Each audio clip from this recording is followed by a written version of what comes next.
bạn đã trở lại với kênh Cô Ba Bình Dương.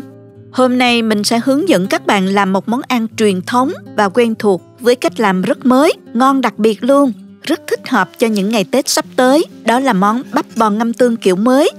Nghe và nhìn thôi đã thấy hấp dẫn rồi phải không các bạn? Thịt bắp bò giòn giòn, mềm mại, thấm đều gia vị, khi ăn có hương vị đặc biệt khó quên. Nhưng điểm đặc biệt của món này chính là cách ngâm thịt. Đừng luộc chín rồi mới ngâm, bí quyết nằm ở việc ngâm trực tiếp thịt sống như thế này. Không chờ lâu nữa, nào cùng mình vào bếp tìm hiểu ngay cách làm này với mình nhé. Chúng ta có thể xem những thành phần nguyên liệu chi tiết, hình ảnh nguyên liệu cụ thể để thực hiện món này ở cuối video, hoặc tham khảo những dụng cụ nhà bếp mình hay sử dụng bên dưới phần mô tả của video. Để làm món này thì mình sử dụng bắp bò. Loại thịt này có nạc xen kẽ những gân mỡ, giúp thịt giòn và không bị khô. Khi ăn hấp dẫn lắm các bạn. 2 cái bắp bò này là khoảng 1 kg. Mình đã rửa sạch với muối và một ít rượu trắng để bán đi mùi tanh. Tiếp theo thì mình dùng tăm nhọn xăm đều để bắp bò của mình dễ thấm gia vị hơn ha.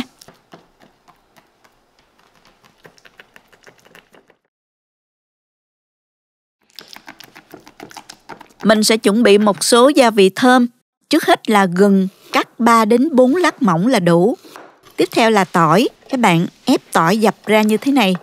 Bạn dùng thêm vài gốc ngò nữa nha. Nếu không có thì mình thay thế bằng gốc hành lá cũng được. Bây giờ mình đem đi nấu hỗn hợp để ngâm bắp bò.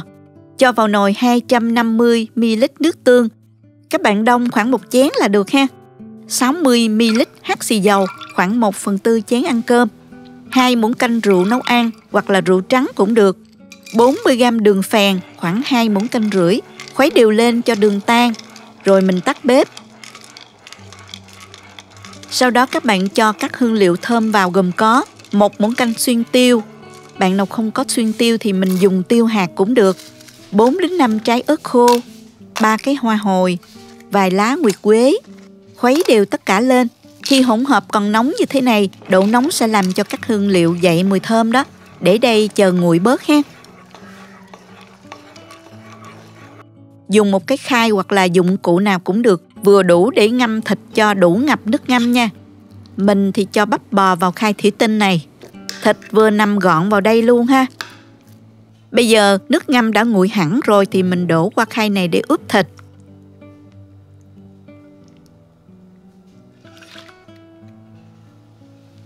Dùng tay xoa và bóp đều miếng thịt khoảng 2 phút để thịt được dễ ngấm gia vị.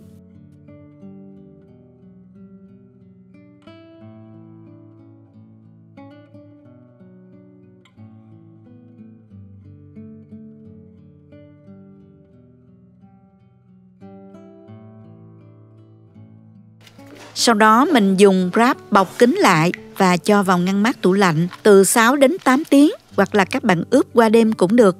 Lưu ý trong thời gian ướp thì các bạn nên trở miếng thịt lại để thịt được thấm đều nha.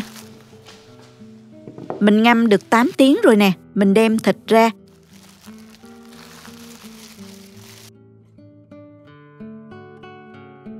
Cho vào nồi.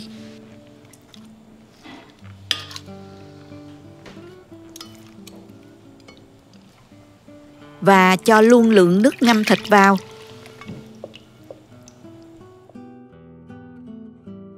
Cho vào thêm 1,5 chén nước. Và cho gừng, tỏi tép và hành lá vào luôn.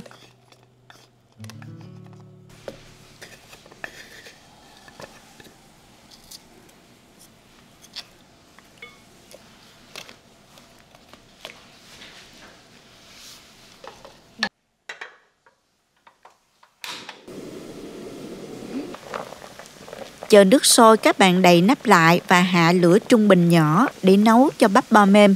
Cứ mỗi 5 phút thì các bạn mở nắp và trở thịt để thịt được chín đều hơn nha.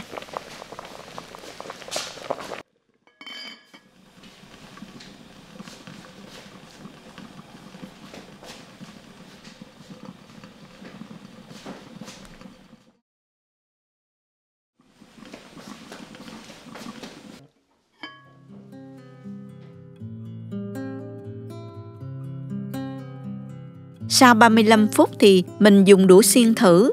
Thịt đã mềm rồi các bạn.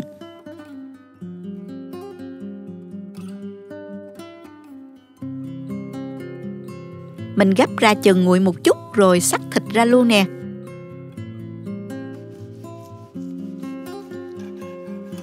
Mình xắt vừa nha, không mỏng cũng không dày quá nha các bạn.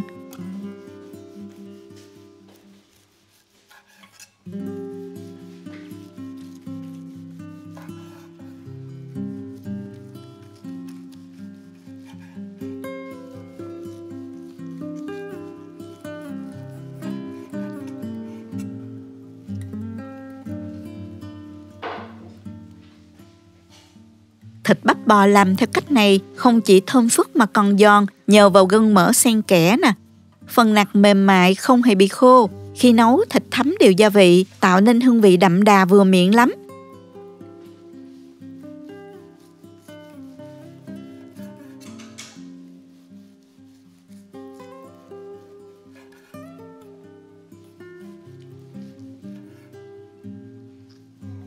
Để món ăn thêm phần hấp dẫn, các bạn có thể ăn kèm với đồ chua như là dưa leo hoặc là một ít rau thơm.